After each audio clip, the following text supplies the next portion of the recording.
All right, welcome back to the Central Valley Buzz, everybody. I'm your host, Chuck Leonard, and we are in Old Town Mariposa. Bob, who do we have now? Again, you're in Old Town Mariposa again. And today, you know what, we've talked a lot about technology in our community.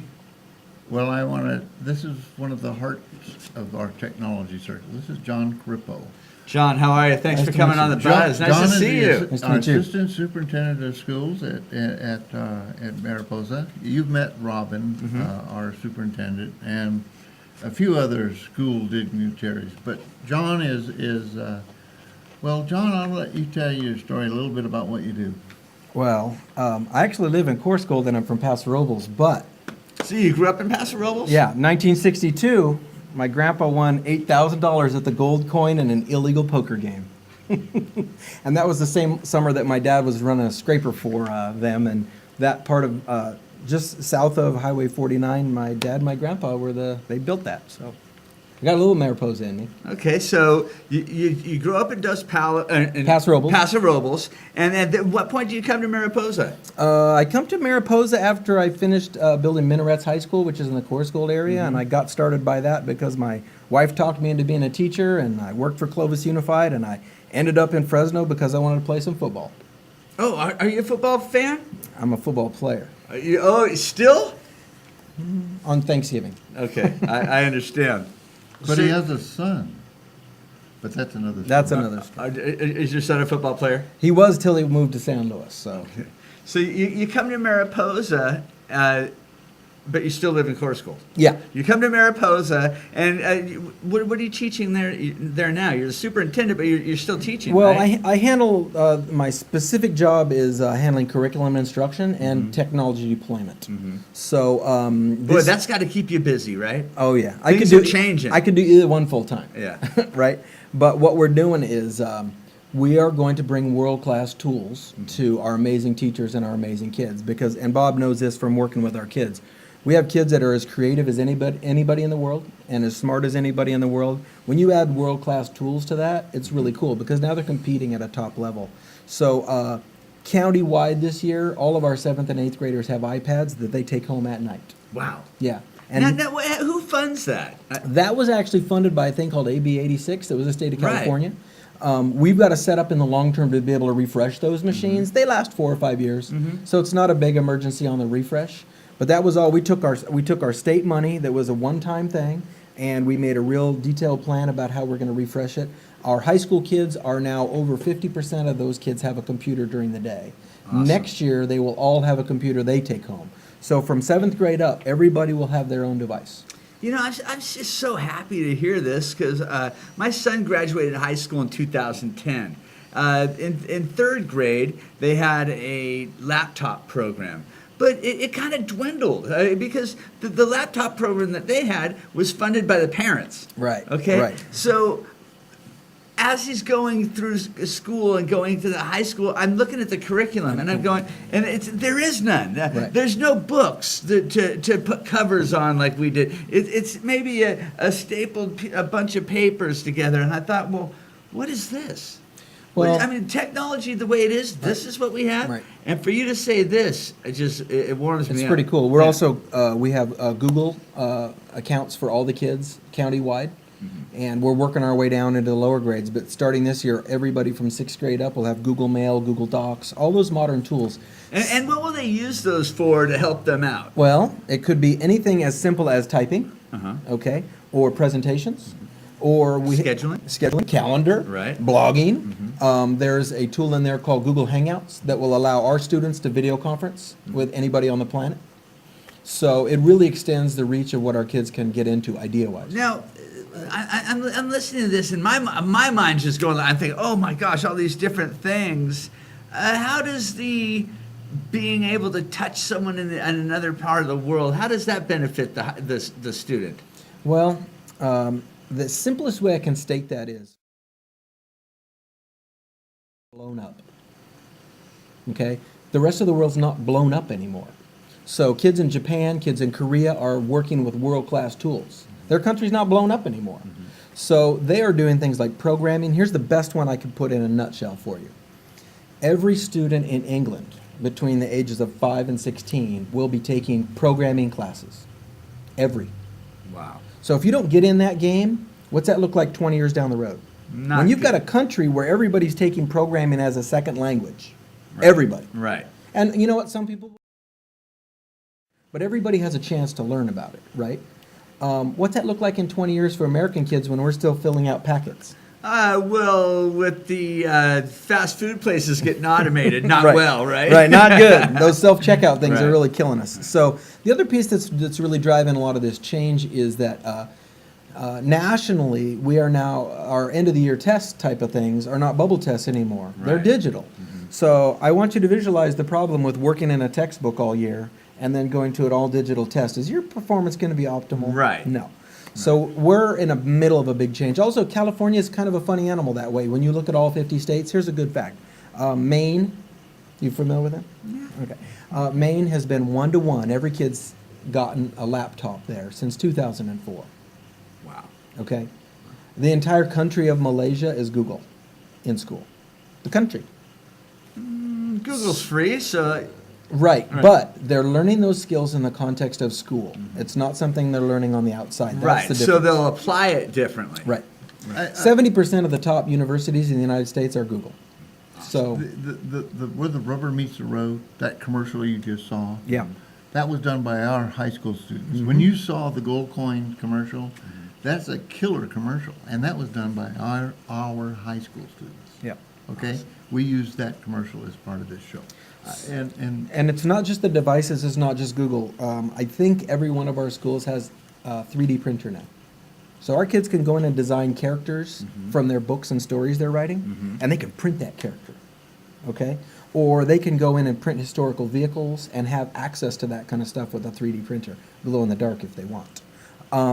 We're adding things like programming. There are free apps now like Hopscotch and Tinker where the teacher doesn't even have to know how to program. The teacher says things like this: what would happen if we, and the kids fill in the blanks. One of the pictures that we got on there is some kids Minecrafting.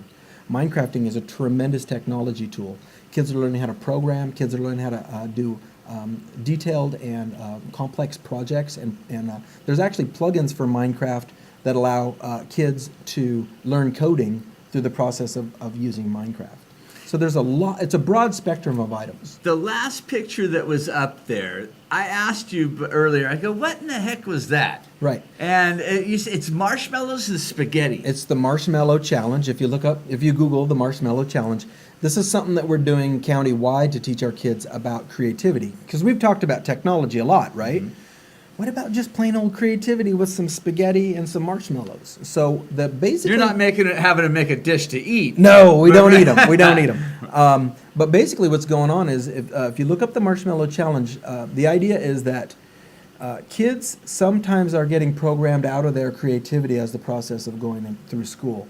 So with the Marshmallow Challenge, you're given a finite amount of materials. Your job is to make the tallest tower you can with a marshmallow on the top. And then after the kids do that, we take them back and debrief them and say, what was hard with your team? Well, this guy wanted to do that. And come to find out when you watch the TEDx video on it, MBAs are the worst at the Marshmallow Challenge because they're all trying to lead. They overthink it. The best group, kindergartners. Kindergartners do the best at the They just Marshmallow do it. Challenge.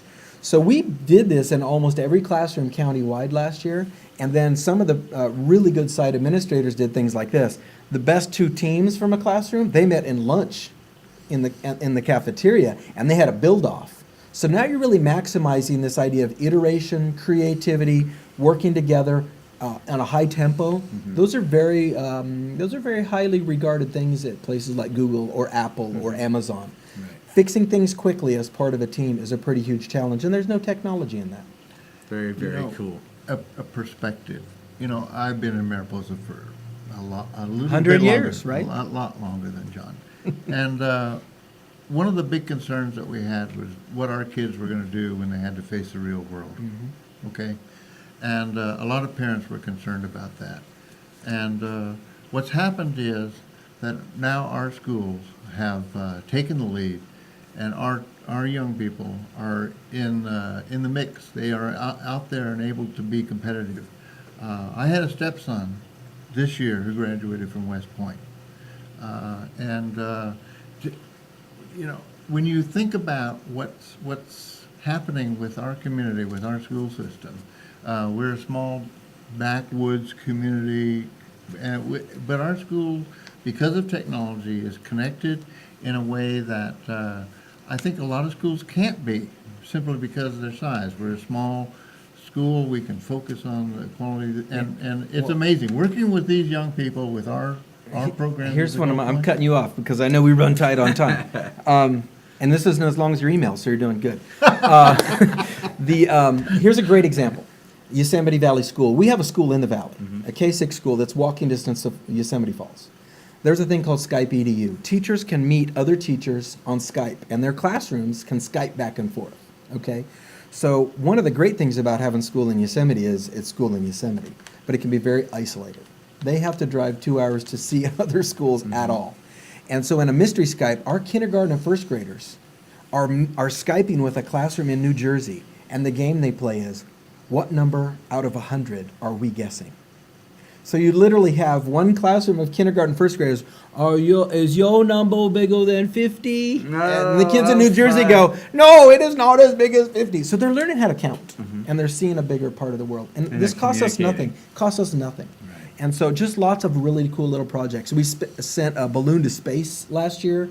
One of our 8th grade teachers got 3 GoPros and a GPS tracker, hooked it to a weather balloon, sent it up 26 miles. Okay, that article got picked up by Channel 30, and she's going to be interviewed by NPR. We should probably have her down here. But the kids learned a lot about science, and they learned that we can do world-class things right here. How'd they pull it back down? They did it. They shot it with a BB gun, 25 miles up. How awesome is that? Well, John, you know, it's really cool that you came down here. Yeah, this is great. I love listening to the things you guys are doing up there. And Mariposa, you guys are on it.